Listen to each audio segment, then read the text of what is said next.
Hi hello ನಮಸ್ತೆ. Guarantee ಸ್ಪೆಷಲ್ಗೆ ಸ್ವಾಗತ. ನಾನು ಪ್ರಭುದೇವ್. ರಾಜ್ಯ ರಾಜಕಾರಣದಲ್ಲಿ ಬೀಸುತ್ತಿರುವ ನವೆಂಬರ್ ಕ್ರಾಂತಿಯ ಬಿರುಗಾಳಿ ದಿನಕ್ಕೊಂದು ದಿಕ್ಕು ಪಡೆಯುತ್ತಿರುವ ರಾಜಕಾರಣ. ಹೈಕಮಾಂಡ್ ಅಂಗಳದಲ್ಲಿ ಚೆಂಡು. ಯಾರಿಗೆ ಜೈ ಅನ್ನುತ್ತೆ ದೆಹಲಿ ದಂಡು. ನವೆಂಬರ್ 21ಕ್ಕೆ ಡಿಕೆಶಿನೇ ಸಿಎಂ ಆಗ್ತಾರಾ ಅಥವಾ ಸಿದ್ದು ಮುಂದುವರಿತಾರಾ? ಡಿಕೆ ದೆಹಲಿ ಪ್ರವಾಸದ ಹಿಂದಿರುವ ಮರ್ಮವೇನು? ಸಾಹುಕಾರ ದೆಹಲಿಗೆ ದೌಡಾಯಿಸಲು ಸಜ್ಜಾಗಿದ್ದು ಯಾಕೆ? ಇದೇ ಈ ಹೊತ್ತಿನ ವಿಶೇಷ. ಪಟ್ಟ ಯಾರಿಗೆ?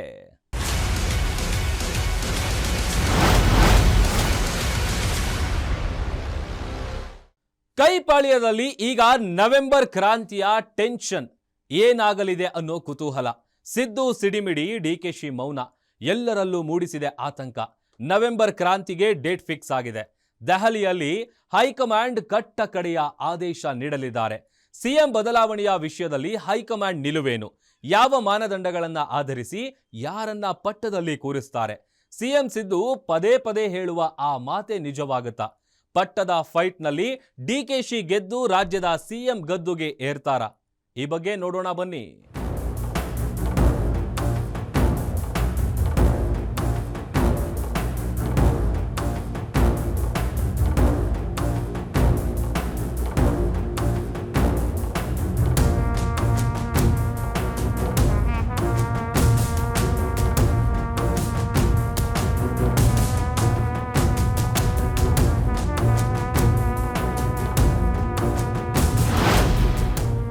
ಡಿಕೆ ಶಿವಕುಮಾರ್ ಕಾಂಗ್ರೆಸ್ ಪಾಳ್ಯದಲ್ಲಿ ಟ್ರಬಲ್ ಶೂಟರ್ ಎಂದೇ ಖ್ಯಾತಿ ಗಳಿಸಿದವರು.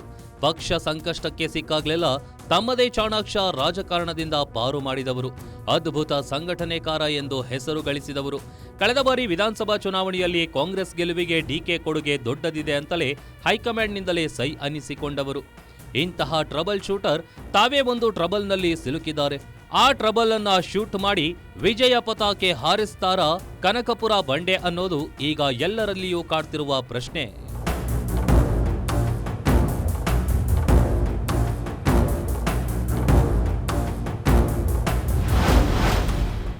ನವೆಂಬರ್ ಕ್ರಾಂತಿಯಲ್ಲಿ ಗೆಲುವು ಯಾರದು?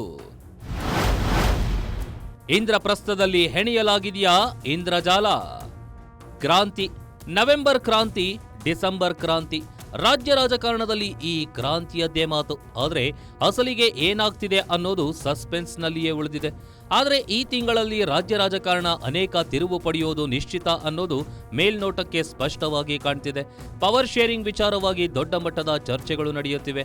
ದೆಹಲಿಗೆ ದೌಡಾಯಿಸುವ ನಾಯಕರ ಸಂಖ್ಯೆಗಳು ಹೆಚ್ಚುತ್ತಿವೆ. ಒಬ್ಬೊಬ್ಬರು ಒಂದೊಂದು ಟೆನ್ಷನ್ನಲ್ಲಿದ್ದಾರೆ. ಇದೇ ತಿಂಗಳ ಮಧ್ಯಭಾಗದಲ್ಲಿ ದೆಹಲಿಯ ಕಾಂಗ್ರೆಸ್ ಅಂಗಳದಲ್ಲಿ ಬಹುದೊಡ್ಡ ನಿರ್ಣಯವೊಂದು ಆಚೆ ಬರೋದಂತೂ ಫಿಕ್ಸ್ ಆಗಿದೆ.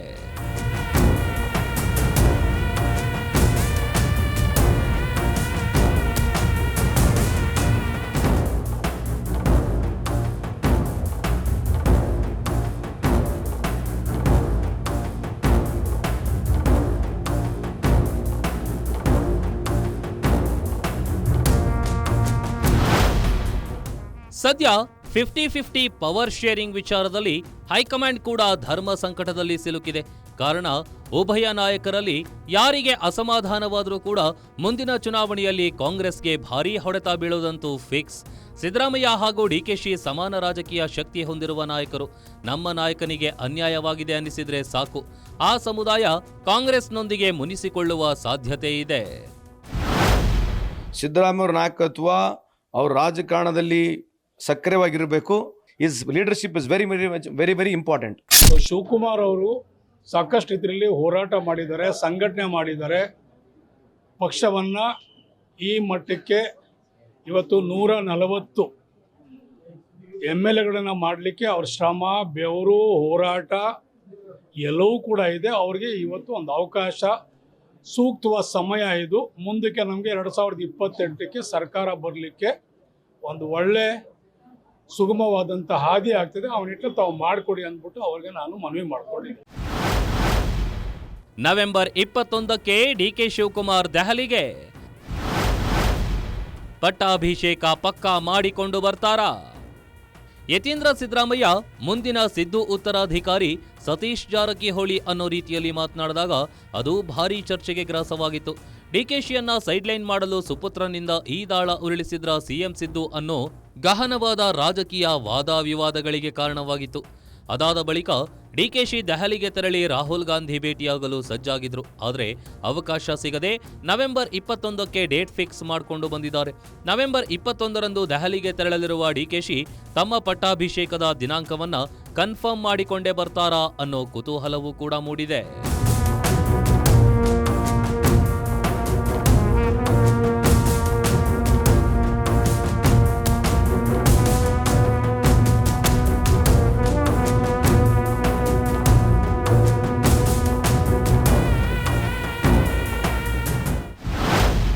ಎರಡು 2028ವರೆಗೂ ಮಾನ್ಯ ಸಿದ್ದರಾಮಯ್ಯ ಅವರು 5 ವರ್ಷ ಮುಖ್ಯಮಂತ್ರಿ ಇರ್ತಾರೆ. ಅದಾದಮೇಲೆ ನಾವು ಡಿ ಕೆ ಶಿವಕುಮಾರ್ ಅವರು ಮುಖ್ಯಮಂತ್ರಿ ಆಗಬೇಕಂತ ನಾವು ಬಯಸ್ತೀವಿ. ಏನು ಕ್ರಾಂತಿನೂ ಇಲ್ಲ, ಏನೇನೂ ಇಲ್ಲ. ಮಾನ್ಯ ಸಿದ್ದರಾಮಯ್ಯ ಅವರು 5 ವರ್ಷ ಮುಖ್ಯಮಂತ್ರಿ ಆಗ್ತಾರೆ.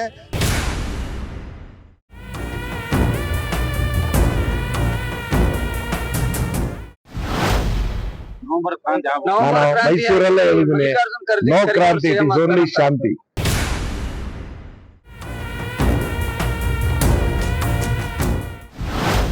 ಎರಡೂವರೆ ವರ್ಷ ಆಯ್ತು ಅಳಗಾಡಿಲ್ಲ.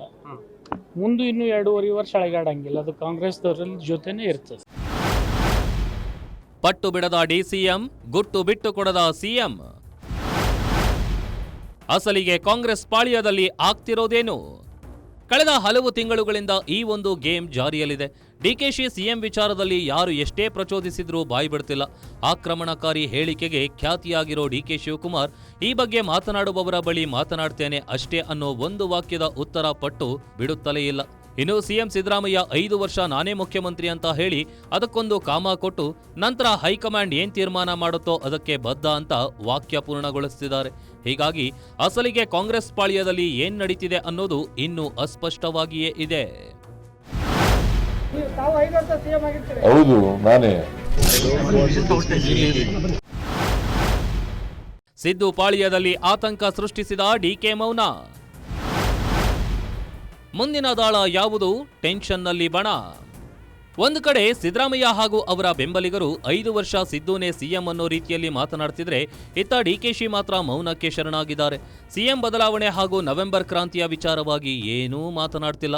ಇದೇ ಈಗ ಸಿದ್ದರಾಮಯ್ಯ ಬಣಕ್ಕೆ ದೊಡ್ಡ ಟೆನ್ಷನ್ ತಂದಿಟ್ಟಿದೆ.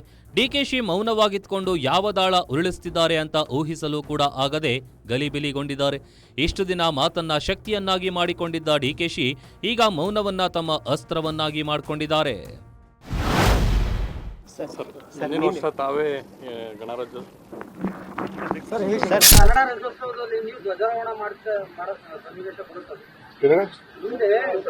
ಮಾಡಿದ್ದೀನಲ್ರಿ, ಒಳ್ಳೆ ಕತೆ ಆಯ್ತಲ್ಲ. ಇದು ಗೊಂದಲಗಳ ಸಂಗಮ. ಒಬ್ಬೊಬ್ಬರು ಒಂದೊಂದು ಹೇಳಿಕೆ ನೀಡ್ತಾ ಇದ್ರೆ ಮತ್ತೊಂದು ಕಡೆ ಡಿಕೆಶಿ ಎಲ್ಲವೂ ದೆಹಲಿಯಲ್ಲಿಯೇ ನಿರ್ಧಾರವಾಗಲಿ ಅನ್ನೋ ಹಠಕ್ಕೆ ಬಿದ್ದಿದ್ದಾರೆ. ಅವರ ಮೌನದಾಟ ಈಗ ಸಿದ್ದು ಬಣಕ್ಕೆ ದೊಡ್ಡ ಹೊಡೆತ ಕೊಡ್ತಿದೆ. ಹೀಗಾಗಿಯೇ ಸಿದ್ದರಾಮಯ್ಯ ಬಣ ದಿನಕ್ಕೊಂದು ದಾಳವನ್ನ ಉರುಳಿಸುತ್ತಲೇ ಸಾಗಿದೆ. ಈಗ ಡಿಕೆಶಿ ದೆಹಲಿ ಪ್ರವಾಸದ ಹಿಂದೆಯೇ ಬೆಳಗಾವಿ ಸಾಹುಕಾರ ಕೂಡ ದೆಹಲಿಗೆ ಹೊರಟಿರೋದು ಮತ್ತೊಂದು ಸಂಶಯಕ್ಕೆ ಕಾರಣವಾಗಿದೆ.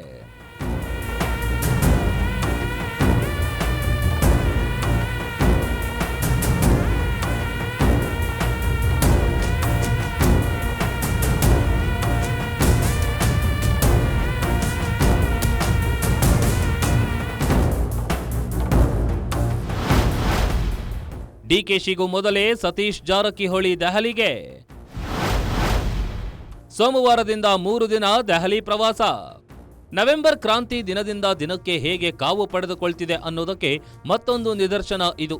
ಹೌದು, ಡಿಕೆ ಶಿವಕುಮಾರ್ಗೂ ಮೊದಲೇ ಈಗ ಸಚಿವ ಸತೀಶ್ ಜಾರಕಿಹೊಳಿ ದೆಹಲಿಗೆ ಪ್ರವಾಸವನ್ನ ಕೈಗೊಳ್ಳಲು ನಿರ್ಧರಿಸಿದ್ದಾರೆ. ಸೋಮವಾರ ದೆಹಲಿ ಫ್ಲೈಟ್ ಹತ್ತಲಿರುವ ಸತೀಶ್ ಜಾರಕಿಹೊಳಿ 3 ದಿನಗಳ ಕಾಲ ಅಲ್ಲಿಯೇ ಉಳಿಯಲಿದ್ದಾರೆ. ನವೆಂಬರ್ ನಾಯಕತ್ವ ಬದಲಾವಣೆ ಚರ್ಚೆಯ ವೇಳೆಯೇ ಬೆಳಗಾವಿಯ ಸಾಹುಕಾರನ ದೆಹಲಿ ಪ್ರವಾಸ ಮತ್ತೊಂದು ಕುತೂಹಲ ಚಿಗುರೊಡೆಯುವಂತೆ ಮಾಡಿದೆ.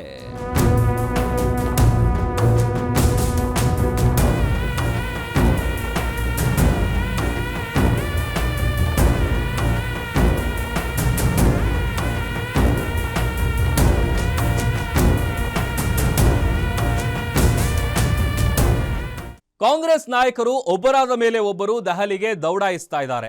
ಆದರೆ ಇಂದ್ರಪ್ರಸ್ಥದಲ್ಲಿ ಯಾವ ಇಂದ್ರಜಾಲ ಹೆಣಿಯಲಾಗಿದೆ ಅನ್ನೋದು ಇನ್ನೂ ಕೂಡ ಗುಟ್ಟಾಗಿಯೇ ಉಳಿದಿದೆ. ಒಂದು ವೇಳೆ ಹೈಕಮಾಂಡ್ ಒಂದು ನಿಲುವಿಗೆ ಬರಲೇಬೇಕಾದ್ರೆ ಹಲವು ಮುಂದಾಲೋಚನೆಗಳನ್ನ ಮಾಡಬೇಕಿದೆ, ಹಲವರನ್ನ ಮನವೊಲಿಸಬೇಕಿದೆ, ಹಲವರನ್ನ ಶಾಂತಗೊಳಿಸಬೇಕಿದೆ. ಸಿದ್ದರಾಮಯ್ಯ ಹಾಗೂ ಡಿಕೆ ಶಿವಕುಮಾರ್ ಇಬ್ಬರೂ ಕಾಂಗ್ರೆಸ್ನ ಜೋಡೆತ್ತುಗಳು. ಇಬ್ಬರ ಅವಶ್ಯಕತೆ ಕಾಂಗ್ರೆಸ್ಗೂ ಇದೆ, ಕಾಂಗ್ರೆಸ್ನ ಅವಶ್ಯಕತೆ ಇಬ್ಬರಿಗೂ ಇದೆ. ಹೀಗಾಗಿ ಇಬ್ಬರ ನಡುವಿನ ಈ ಕುಸ್ತಿ ಕದನ ಬಗೆಹರಿಸೋದು ಅಷ್ಟು ಈಸಿ ಅಲ್ಲ. ಅದಕ್ಕೆ ಹಲವಾರು ಕಾರಣಗಳಿವೆ, ಹಲವಾರು ಸಮಸ್ಯೆಗಳು ಕೂಡ ಇವೆ. ಇದನ್ನ ಹೈಕಮಾಂಡ್ ಹೇಗೆ ಬಗೆಹರಿಸುತ್ತೆ, ಯಾರಿಗೆ ಸಿಎಂ ಪಟ್ಟವನ್ನ ಫಿಕ್ಸ್ ಮಾಡುತ್ತೆ, ಈ ಬಗ್ಗೆ ಡೀಟೇಲ್ಸ್ ಇಲ್ಲಿದೆ, ನೋಡೋಣ ಬನ್ನಿ.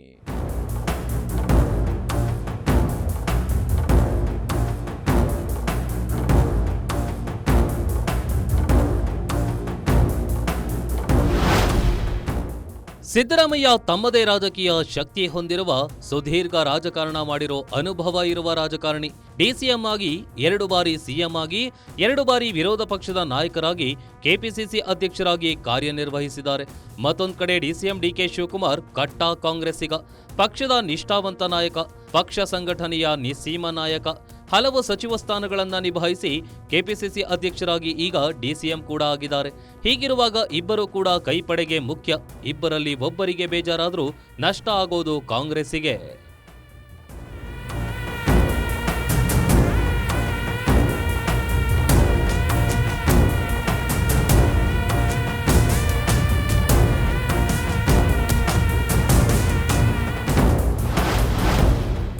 ಸಿಎಂ ರೇಸ್ ಕಗ್ಗಂಟು ಹೇಗೆ ಬಿಡಿಸಲಿದೆ ಹೈಕಮಾಂಡ್? ಸಿದ್ದೂರನ್ನೇ ಉಳಿಸಿಕೊಳ್ಳುತ್ತಾ ಡಿಕೆಗೆ ಸಿಎಂ ಸ್ಥಾನ ನೀಡುತ್ತಾ? ಸಿಎಂ ಬದಲಾವಣೆ ವಿಚಾರದಲ್ಲಿ ಕಾಂಗ್ರೆಸ್ ಮುಂದೆ ಹಲವು ಸವಾಲುಗಳಿವೆ. ಈಗಾಗಲೇ ಹೇಳದಂತೆ ಇಬ್ಬರು ಕೂಡ ಕಾಂಗ್ರೆಸ್ ವಲಯದ ಪ್ರಭಾವಿ ನಾಯಕರು. ಹೀಗಾಗಿ ಸಿಎಂ ಬದಲಾವಣೆ ಅನ್ನೋದು ಹೈಕಮಾಂಡ್ಗೆ ಅಷ್ಟು ಸರಳವಿಲ್ಲ. ಒಂದ್ ಕಡೆ ರಾಹುಲ್ ಗಾಂಧಿಗೆ ಸಿದ್ದರಾಮಯ್ಯ ಹತ್ತಿರವಿದ್ರೆ, ಡಿಕೆ ಶಿವಕುಮಾರ್ಗೆ ಕಾಂಗ್ರೆಸ್ ವರಿಷ್ಠೆ ಸೋನಿಯಾ ಗಾಂಧಿ ಹಾಗೂ ಪ್ರಿಯಾಂಕಾ ವಾದ್ರಾ ಕೃಪಾ ಕಟಾಕ್ಷವಿದೆ. ಹೀಗಾಗಿ ಯಾರನ್ನ ಉಳಿಸಿಕೊಳ್ಳೋದು, ಯಾರನ್ನ ಬಿಡುವುದು ಅನ್ನೋ ಗೊಂದಲ ಸಹಜವಾಗಿಯೇ ಸೃಷ್ಟಿಯಾಗ್ತಿದೆ. ಶಾಸಕರ ಬೆಂಬಲ ಅನ್ನೋ ವಿಷಯ ಪ್ರಮುಖವಾಗಿ ಮುನ್ನೆಲೆಗೆ ಬರುತ್ತೆ. ಅದನ್ನ ನೋಡುವ ಮೊದಲು ರಾಜ್ಯ ಕೈಪಾಳ್ಯದಲ್ಲಿಯೇ ಸಿಎಂ ಡಿಸಿಎಂ ಪರ ಏನು ವಾದಗಳು ಕೇಳಿ ಬರ್ತಿವೆ ಅಂತ ನೋಡೋಣ.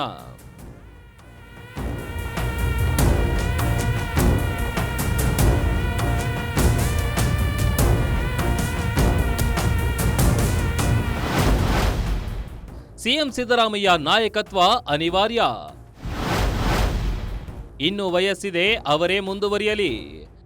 ರಾಜ್ಯದ ಕೈಪಾಳ್ಯದಲ್ಲಿ ಒಂದು ಬಣದ ವಿಚಾರ ಅಂದ್ರೆ ಅದು ಸಿದ್ದರಾಮಯ್ಯ ಕಾಂಗ್ರೆಸ್ಗೆ ಅನಿವಾರ್ಯ ಅಂತ. ಮುಂದಿನ ಚುನಾವಣೆ ಕೂಡ ಅವರ ನೇತೃತ್ವದಲ್ಲಿಯೇ ನಡೀಬೇಕು. ಇಲ್ಲವಾದಲ್ಲಿ ಕಾಂಗ್ರೆಸ್ಗೆ ನಷ್ಟವಿದೆ.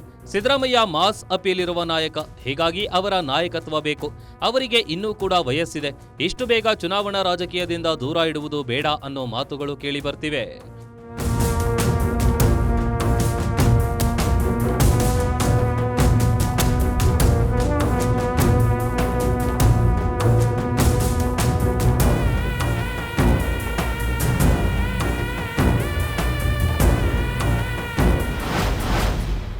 ಡಿಕೆ ಶಿವಕುಮಾರ್ ಪಕ್ಷಕ್ಕಾಗಿ ಜೈಲಿಗೆ ಹೋದವರು. ಅವರಿಗೂ ಕೂಡ ಒಂದು ಚಾನ್ಸ್ ಸಿಗಬೇಕು ಎಂದ ಡಿಕೆಶಿ ಬಣ.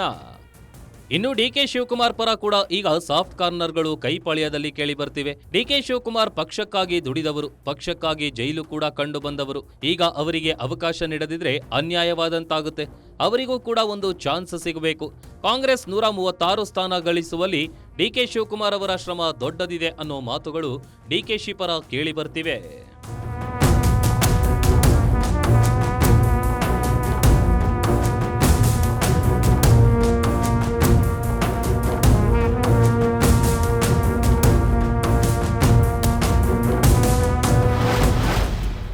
ಸಿದ್ದು ಕೆಳಗಿಳಿದ್ರೆ ಆಗಲಿರುವ ಪರಿಣಾಮವೇನು? ರಾಜ್ಯ ಕಾಂಗ್ರೆಸ್ಗೆ ಬೀಳುತ್ತಾ ದೊಡ್ಡ ಹೊಡೆತ. ಈಗಾಗಲೇ ಹೇಳಿದಂತೆ ಸಿದ್ದರಾಮಯ್ಯ ರಾಜ್ಯ ರಾಜಕಾರಣದಲ್ಲಿ ಮಾಸ್ ಅಪೀಲ್ ಇರುವ ನಾಯಕ. ಅದರಲ್ಲೂ ಕಾಂಗ್ರೆಸ್ನಲ್ಲಿ ದೇವರಾಜ ಅರಸು, ಬಂಗಾರಪ್ಪ ಬಳಿಕ ಮಾಸ್ ಲೀಡರ್ ಅಂತ ಕಾಂಗ್ರೆಸ್ನಲ್ಲಿ ಗುರುತಿಸಿಕೊಂಡವರು ಸಿದ್ದರಾಮಯ್ಯ. ಅದರಲ್ಲಿಯೂ ಅಹಿಂದ ಮತಗಳನ್ನ ದೊಡ್ಡ ಮಟ್ಟದಲ್ಲಿ ಸೆಳೆಯುವ ತಾಕತ್ತಿರೋದು ಸಿದ್ದರಾಮಯ್ಯ ಅವರಿಗೆ. ಅದು ಮಾತ್ರವಲ್ಲ, ಶಾಸಕರ ಅತಿ ಹೆಚ್ಚು ಬೆಂಬಲ ಇರೋದು ಕೂಡ ಸಿದ್ದರಾಮಯ್ಯಗೆ. ಒಂದು ವೇಳೆ ಸಿದ್ದರಾಮಯ್ಯ ಈಗ ಕುರ್ಚಿಯನ್ನ ಡಿಕೆಶಿಗೆ ಬಿಟ್ಟುಕೊಟ್ಟಿದ್ದೇ ಆದಲ್ಲಿ ಅತಿ ದೊಡ್ಡ ಹೊಡೆತ ಬೀಳೋದು ಮತಗಳ ಮೇಲೆ. ಕುರುಬ ಸಮುದಾಯ ಸೇರಿದಂತೆ ಅಹಿಂದ ವರ್ಗವೂ ಕೂಡ ಕಾಂಗ್ರೆಸ್ನಿಂದ ಅಂತರ ಕಾಯ್ದುಕೊಳ್ಳಲಿದೆ. ಈ ಹಿಂದೆ ಯಡಿಯೂರಪ್ಪ ಕುರ್ಚಿ ತ್ಯಾಗ ಮಾಡಿದಾಗ ಹೇಗೆ ಲಿಂಗಾಯತ ಸಮುದಾಯ ಬಿಜೆಪಿಯೊಂದಿಗೆ ಮುನಿಸಿಕೊಂಡಿತೋ ಅದೇ ರೀತಿ ಅಹಿಂದ ಹಾಗೂ ಕುರುಬ ಸಮುದಾಯ ಕಾಂಗ್ರೆಸ್ ವಿರುದ್ಧ ನಿಲ್ಲಬಹುದು.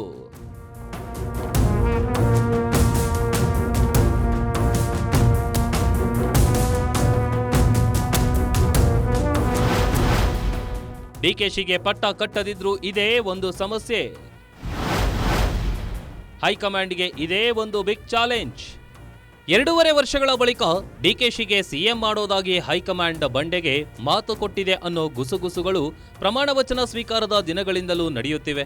ಹಾಗೆ ಆಗಿದ್ದಲ್ಲಿ ಡಿಕೆ ಶಿವಕುಮಾರ್ಗೆ ಕೊಟ್ಟ ಮಾತು ಹೈಕಮಾಂಡ್ ತಪ್ಪಿದ್ರೆ ಇಲ್ಲಿಯೂ ಕೂಡ ದೊಡ್ಡ ಹೊಡೆತ ಬೀಳೋದು ಫಿಕ್ಸ್. ಡಿಕೆಶಿ ತುಂಬಾ ಸಂಕಷ್ಟ ಕಾಲದಲ್ಲಿ ಪಕ್ಷವನ್ನ ಕಾಪಾಡಿದ್ದಾರೆ. 2018ರಲ್ಲಿ ಜೆಡಿಎಸ್ ಜೊತೆ ಸೇರಿ ಸರ್ಕಾರ ಮಾಡೋದ್ರಲ್ಲಿ ಡಿಕೆಶಿ ಶ್ರಮ ದೊಡ್ಡದಿದೆ. 2023ರಲ್ಲಿ ಪಕ್ಷವನ್ನ ಅಧಿಕಾರಕ್ಕೆ ತರಲು ಸಿದ್ದರಾಮಯ್ಯನವರಷ್ಟೇ ಶ್ರಮ ಡಿಕೆಶಿಯದ್ದು ಇದೆ. ಹೀಗಾಗಿ ಡಿಕೆ ಶಿವಕುಮಾರ್ಗೆ ಕೊಟ್ಟ ಮಾತು ತಪ್ಪುವ ಸ್ಥಿತಿಯಲ್ಲಿಯೂ ಕೂಡ ಕಾಂಗ್ರೆಸ್ ಹೈಕಮಾಂಡ್ ಇಲ್ಲ. ನಿಮ್ಮ ಮಾತಿಗೆ ಬೆಲೆ ಕೊಟ್ಟು ಆಗ ನಾನು ಪಟ್ಟು ಸಡಿಲಿಸಿದ್ದೇನೆ, ಈಗ ನೀವು ಕೊಟ್ಟ ಮಾತು ನಡೆಸಿಕೊಡಿ ಅಂತ ಡಿಕೆಶಿ ಪಟ್ಟು ಹಿಡಿದಲ್ಲಿ ಅದನ್ನ ನಿವಾರಿಸುವುದೇ ದೊಡ್ಡ ಚಾಲೆಂಜ್ ಇದೆ.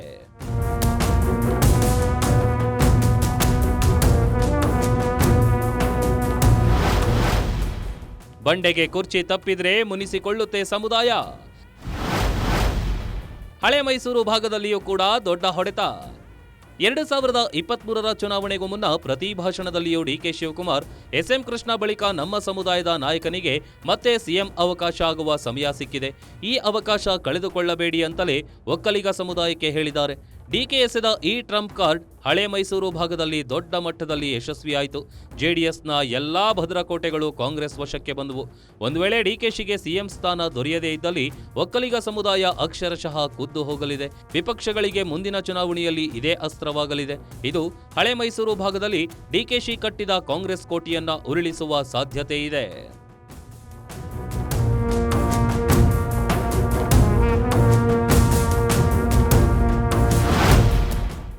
2028ರ ಚುನಾವಣೆಗೆ ಮೈತ್ರಿ ಮೂಲಕವೇ ಹೋಗಬೇಕು ಅಂತ ಜೆಡಿಎಸ್ ಹಾಗೂ ಬಿಜೆಪಿ ನಿರ್ಣಯಿಸಿ ಆಗಿದೆ.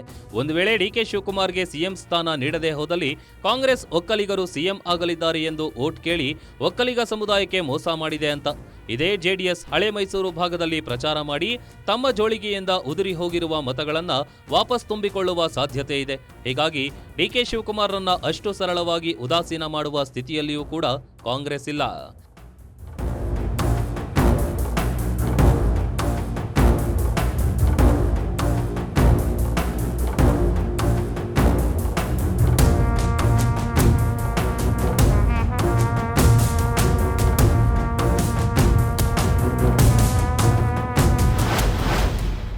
ಹೇಗೆ ಮನವೊಲಿಸಲಿದೆ ಕಾಂಗ್ರೆಸ್ ಹೈಕಮಾಂಡ್? ಯಾರಿಗೆ ಏನೇನು ಹೇಳಲು ಪ್ಲಾನ್ ನಡೆದಿದೆ? ಸದ್ಯ ಇಬ್ಬರಲ್ಲಿ ಒಬ್ಬ ನಾಯಕರನ್ನ ಮನವೊಲಿಸುವ ಸವಾಲು ಹೈಕಮಾಂಡ್ಗಿದೆ. ಹೀಗಾಗಿ ಮೊದಲು ಅವರು ಡಿಕೆಶಿ ಮನವೊಲಿಸೋ ಯತ್ನವನ್ನೇ ಮಾಡುವ ಸಾಧ್ಯತೆ ಇದೆ. ಸದ್ಯ 2 ರಾಜ್ಯಗಳಲ್ಲಿ ಚುನಾವಣೆ ಇದೆ. ಒಬಿಸಿ ಸಮುದಾಯದ ಮತಗಳು ಬಹಳ ಅವಶ್ಯಕ. ಹೀಗಾಗಿ ಇನ್ನೊಂದು ವರ್ಷ ಸುಮ್ಮನಿರಿ, ಮುಂದೆ ನಿಮಗೆ ಅವಕಾಶ ಸಿಗಲಿದೆ. 2028ರಲ್ಲಿ ನಿಮ್ಮದೇ ನೇತೃತ್ವದಲ್ಲಿ ಚುನಾವಣೆಗೆ ಹೋಗೋಣ, ನೀವೇ ಆಗ ಸಿಎಂ ಆಗಿವಿರಂತೆ ಅಂತ ಹೇಳಿ ಮನವೊಲಿಸುವ ಸಾಧ್ಯತೆ ಇದೆ. ಇತ್ತ ಸಿದ್ದರಾಮಯ್ಯ ಮನವೊಲಿಸಲು ಕೂಡ ಕಾಂಗ್ರೆಸ್ ಬಳಿ ಹಲವು ಅಸ್ತ್ರಗಳಿವೆ ಹಾಗೂ ಅವು ಅಷ್ಟೇ ಪರಿಣಾಮಕಾರಿಯಾಗಿವೆ. ಜೆಡಿಎಸ್ನಿಂದ ಕಾಂಗ್ರೆಸ್ಗೆ ಬಂದ ಬಳಿಕ ನಿಮಗೆ ಸಿಕ್ಕಷ್ಟು ಅವಕಾಶ ಕರ್ನಾಟಕದ ಯಾವ ಕೈ ನಾಯಕನಿಗೂ ಸಿಕ್ಕಿಲ್ಲ. 2 ಬಾರಿ ಸಿಎಂ ಆಗಿದ್ದೀರಿ, 2 ಬಾರಿ ವಿರೋಧ ಪಕ್ಷದ ನಾಯಕನಾಗಿದ್ದೀರಿ, ಕೆಪಿಸಿಸಿ ಅಧ್ಯಕ್ಷರಾಗಿದ್ದೀರಿ. ನಮಗೆ ಹಳೆ ಮೈಸೂರು ಭಾಗವೂ ಕೂಡ ಪ್ರಮುಖವಾದ ವೋಟ್ ಬ್ಯಾಂಕ್. ಒಕ್ಕಲಿಗ ಸಿಎಂ ಎನ್ನುವ ಕಾರಣಕ್ಕೆ ಆ ಕಡೆಯಿಂದ ಕಾಂಗ್ರೆಸ್ಗೆ ದಂಡಿಯಾಗಿ ಮತಗಳು ಬಂದಿವೆ. ಹೀಗಾಗಿ ನಾವು ಡಿಕೆ ಶಿವಕುಮಾರ್ಗೆ ಮಾತು ಕೊಟ್ಟಿದ್ದೇವೆ, ನೀವು ಕೂಡ ಮನಸ್ಸು ದೊಡ್ಡದು ಮಾಡಬೇಕು ಅಂತ ಹೇಳಿ ಕನ್ವಿನ್ಸ್ ಮಾಡುವ ಸಾಧ್ಯತೆ ಇದೆ.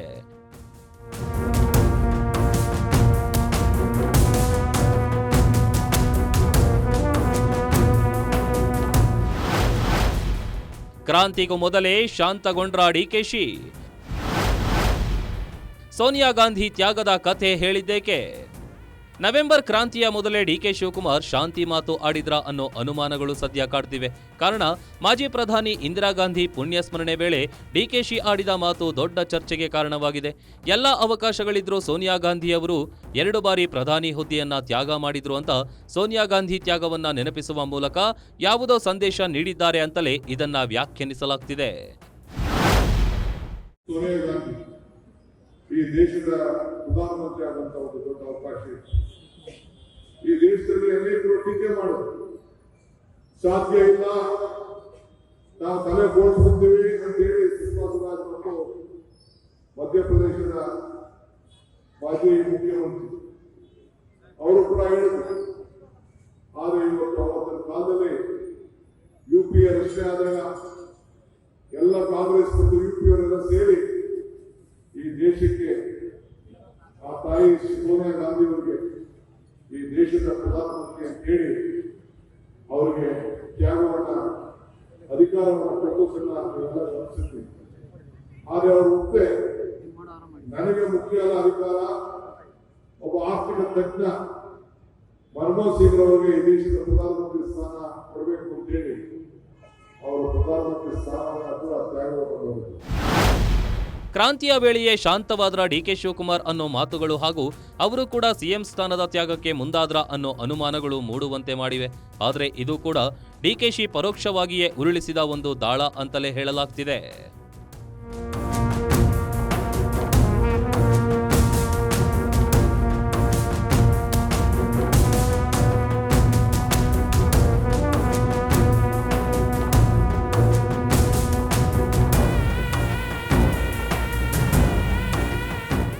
ಒಟ್ನಲ್ಲಿ ಇಬ್ಬರಲ್ಲಿ ಒಬ್ಬರನ್ನ ಮನವೊಲಿಸಿ ಒಬ್ಬರಿಗೆ ಪಟ್ಟ ಕಟ್ಟಲೇಬೇಕಾದ ಸ್ಥಿತಿಯಲ್ಲಿ ಹೈಕಮಾಂಡ್ ಇದೆ.